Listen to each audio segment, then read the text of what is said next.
ఏంటి పద్మావతి, కాలేజ్ అందరూ కృష్ణాష్టమి హడావిడిలో ఉంటాయి, నువ్వేంటి తీరిగ్గా పెట్టి ఓపెన్ చేసావు? నువ్వు వాసు గురించి చెప్తే నమ్మలేదుగా. కంపెనీస్ ఇప్పుడు నమ్మించే ప్రోగ్రామ్ పెట్టావా ఏంటి?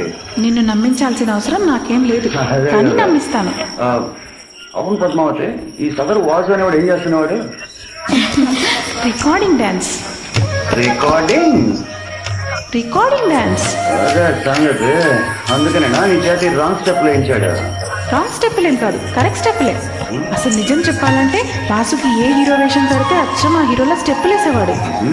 అసలు సినిమాలో చేరుంటే ఎంత పెద్ద హీరో అయ్యేవాడో తెలుసా. పాపం. పాపం.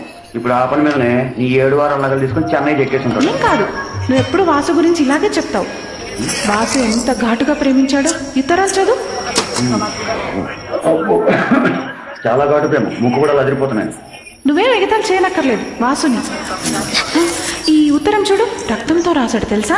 ఎవరిని మర్డర్ చేసి? మర్డర్. అదే కోడినా మేకనని. అదే మరి, తన రక్తంతో రాశాడు తెలుసా. చూడు.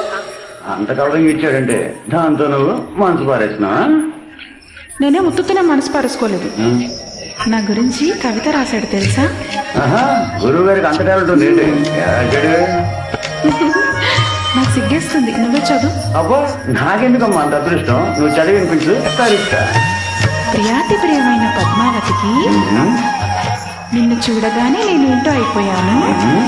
నాకేదో వచ్చేసింది. ఇంకేమొద్దు, మా హీరోగా వచ్చి ఉంటుంది. అదే మరి, ఎగతాలు వద్దనేది. నేను చదివేది నువ్వు వినంతే. పద్మావతి పద్మావతి, నీ ఎర్రని మూతి చూడగానే పోయింది నా మతి, అయిపోయింది నా మనసు కోతి. దాంతో నీ పని అయిపోయింది, అధోగతి. లేకపోతే ఏంటి, కోతికి రాసి అంటే కవిత్వం కాదు, కవిత్వం అంటారు. చిచే, అసలు వాసు గురించి చెప్పడం నాది బుద్ధి తక్కువ. అదమ్మా ఏదో జోక్గా. అసలు నాతో మాట్లాడద్దు ప్లీజ్. అరే అమ్మాత్రం మాట్లాడద్దు.